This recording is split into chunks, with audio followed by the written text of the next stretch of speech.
Oh, hi, Kiss108.com. My name is Jackson Blue, and I'm being joined by, I have to say this, because I haven't even said hello to you, really. She just got here a second ago.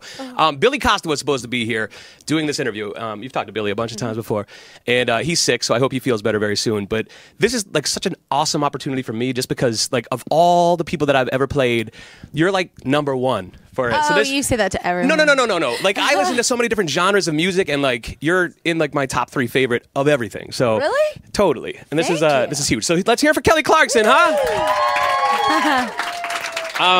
So we're just gonna chat, and if I ask any questions that, and I'm saying this in front of everybody watching too, anything that's annoying or you've been asked a million times, I'm gonna. You're so good. Let's start with I'll try and answer it in a different way. Yeah. Or if it's just annoying or you don't want to, just say next. I'm not looking to try to get anything out of you or anything. I love it. So I saw the tweet, your birthday last week. Happy birthday to Kelly Clarkson. And I saw the tweets about how you're like happier than you've ever been. You're so happy you're annoying yourself. I know. So tell me about it. How are you feeling? That girl. You know what?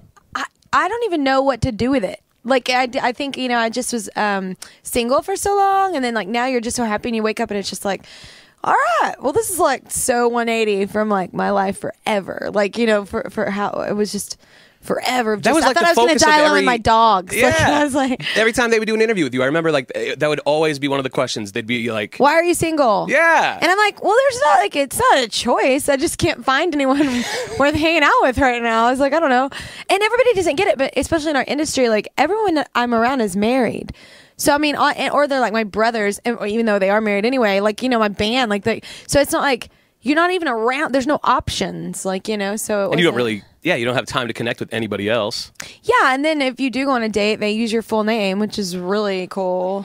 Yeah, that's not awkward. Hey. So what is it about your fiance now that you love? Like, what's the thing, the X factor on this guy? You know what? He's just there's not even one way to describe him. He's so perfect for me. He's just perfect for me in every way. And business, like he gets my job, but he's not trying to climb a ladder. He's not an artist. He's a manager. So, and he's just that perfect guy. We grew up in the same town, but we didn't know that like when we were kids. So you grew up in Texas, and it wasn't even that big of a town, was it? No, especially when we lived there. It's bigger now. How many years are you apart from each other?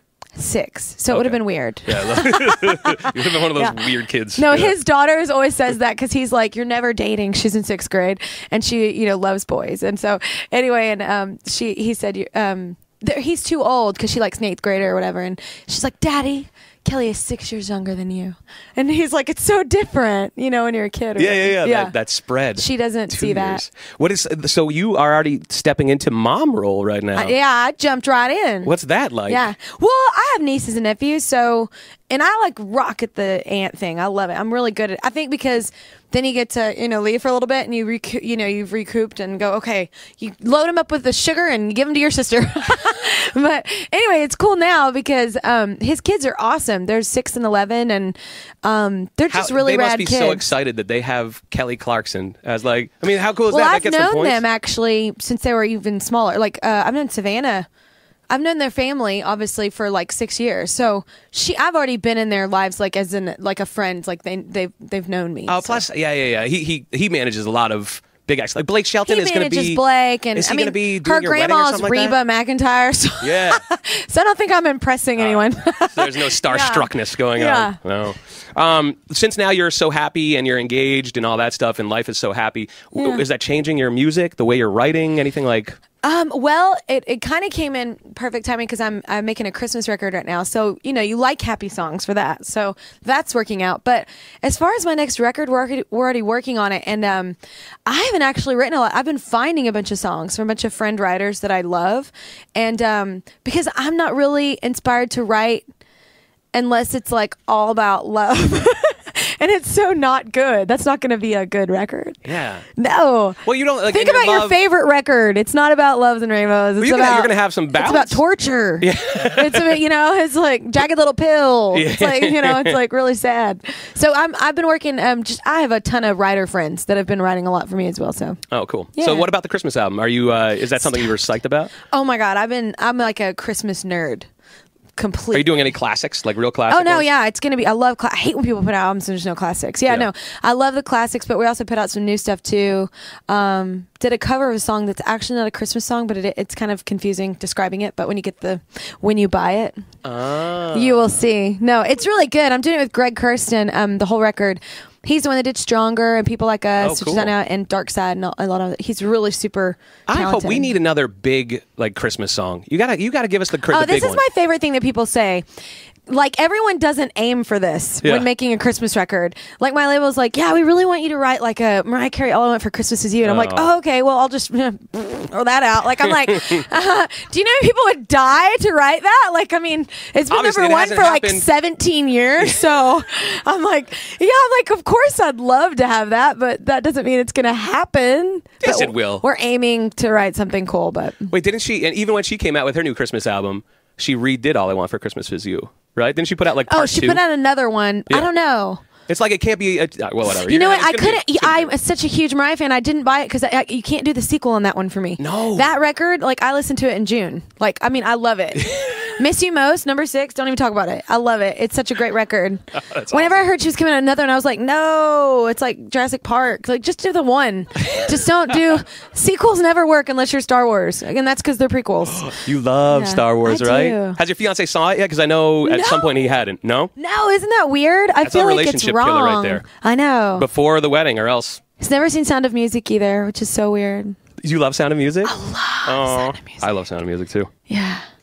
Mark, don't ever tell anybody I said that. No, I don't like Sound of Music. It's too girly. Who's your favorite current pop star? Who do you love? Ooh, I'm in between Imagine Dragons, Casey Musgraves, and Florence and the Machine right now. Those are my probably top 3 faves. All right. Wait, Imagine Dragons, Florence and the Machine. Who was the middle one? Casey Musgraves. Oh my God, you're gonna love it. Yeah. She's like her record is like it's like Jagged Little Pill in country music. Nice. It's like you know what Alanis did and pop at that time. Everything was so pop and nobody talked too deep. And her record is just, man, she's just knocked it out of the ballpark. It's amazing. Wow. Yeah. What about the what was I gonna say? Imagine Dragons. I think they're so good live. I think they're. I've never seen them live. I love that record though. Yeah. Yeah. So good. Great record. Yeah. Okay. So how about Thrift Shop? Does that get stuck in your head ever? Oh no! Now that I have kids in my life, they always listen to songs like that. But yeah, I know they know all the rap, like all the words, and I'm just dying for it to get to the next song because with kids, it's not that it's a bad song. It's like kids like to hear the same thing over and over and over and over and over and over. So you're sitting there in the car and you're like, wow, it's so not even good the 50th time for me. Like I'm over it. But what about country? It's funny. So you're talking about that. That's what I was going to ask. I lost my mind for a second. There was always that rumor that you were going to cross over and do a country album and all that. Was that all just rumors? No, I've been releasing country stuff as well. Yeah, no, I'm doing both. I mean, straight go. Like I think the rumor was that you were actually leaving pop and going country. Well, yeah, it's very confusing. Nobody has really done it, I guess, since like the Linda Ronstadt days. You know, I've kind of crossed over and done both. Usually people leave one genre and go to the next, but I love pop music and I love country. And I mean, if you listen to my records, I love R&B and rock as well. So I don't know. I never want to limit myself, and I'm making music I love, and where it lands, it lands. So you think you would keep on trying out different types of music and stuff like that? Like I definitely hear alternative on you and stuff like that. Well, what's really funny is my Christmas record. I mean, it's everything from like, I mean, we do Run Run Rudolph, like almost like, you know, rock and roll Elvis kind of style, and then we do like, you know, White Christmas, which sounds like Rosemary Clooney, and then we do like Ave Maria, which is like total classical, like Florence and the Machine-ish. So it's like very random. So, but I mean, why not? Like, why do you want to buy a CD that sounds all the same? That's boring. Oh, yeah. I know a lot of them too. Yeah. Thank God for Shuffle. Thank God for just buying the one song now. Artists always hate that now because it's like, oh, people only buy one song, and I'm like, well, that's because your record's crap. Like, they'll buy the whole thing if it's good. Like, you know, it's just forcing you to have great music. So, how much do you love her? Do you guys like? I'm just saying. Oh my gosh. Okay, so I got a whole bunch of random questions. I want these guys to be able to ask some questions too. And I know we're getting crunched for time. So random questions off of Twitter. Love it.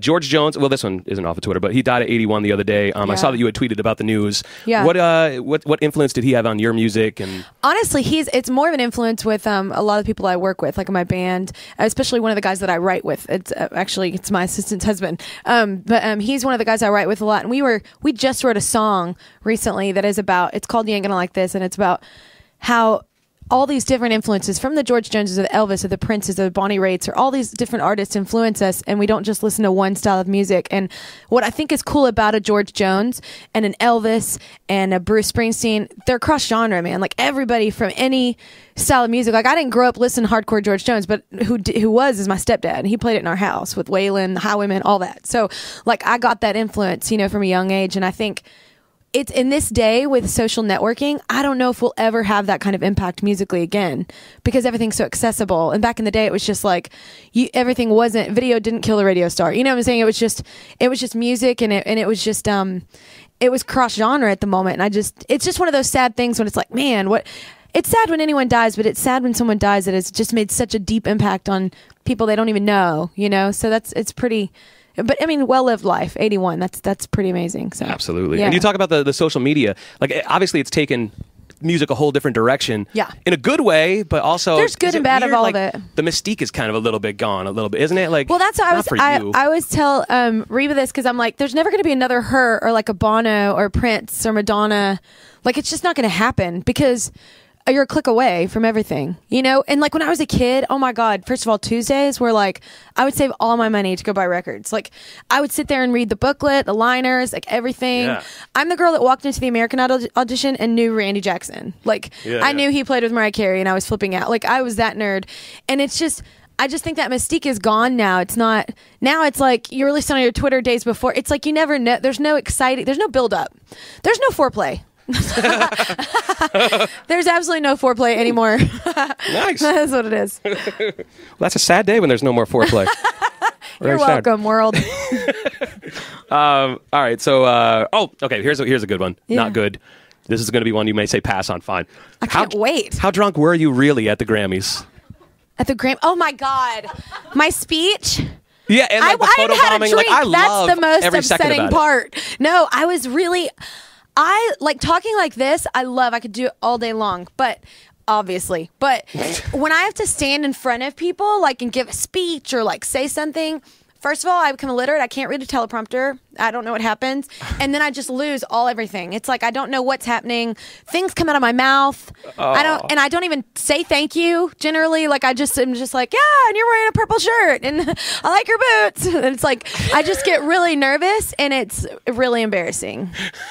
I hate winning awards just for that, and I'm not kidding. Really? It terrifies me. You need to I think you need to own the Taylor Swift part then. Just like have the routine that you go to. The you know? routine.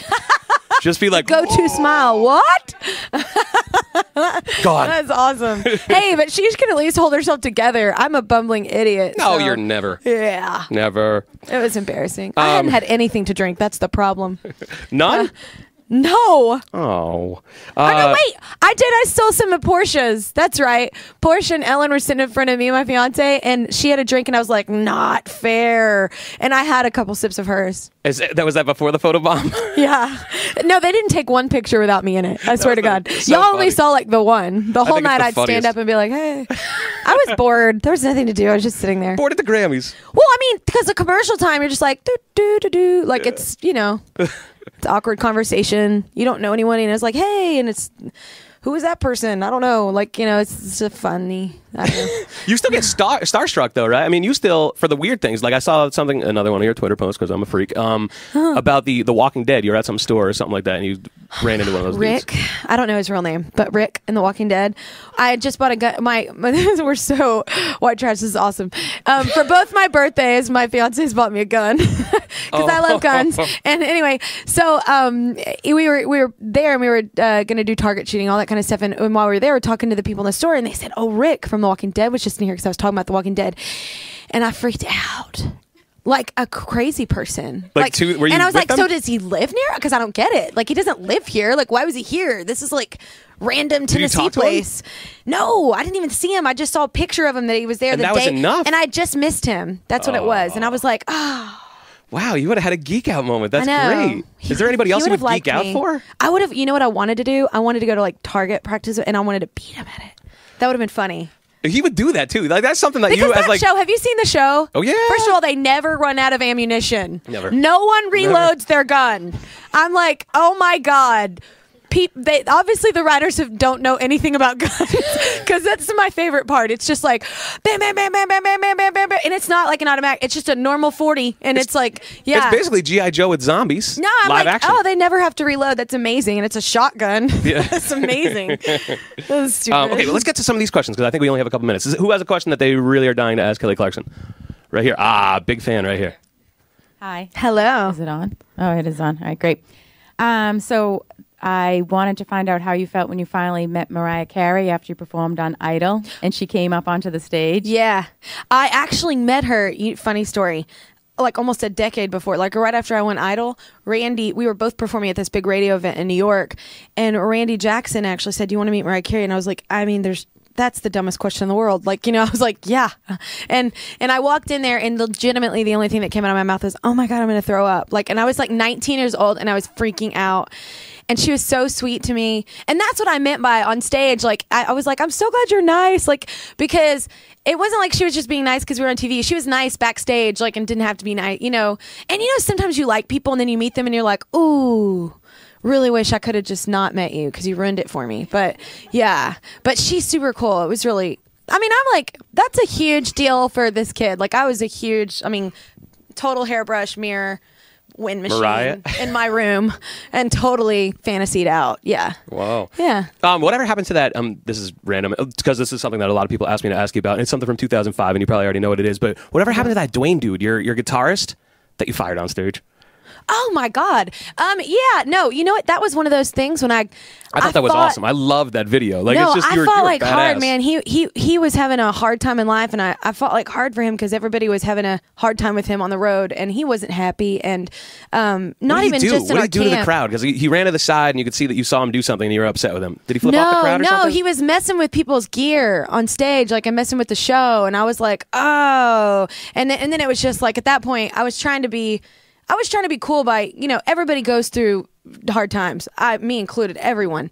But it was just like, it just got overwhelming, and it was like, man, you're ruining the vibe. This has got to end now. I thought did you guys saw the video? I think I was so upset though, because when you fight for someone and you're so loyal to, and you really stick it out your neck out for them while everybody else is going, you really need to like cut this end guy. this. Yeah.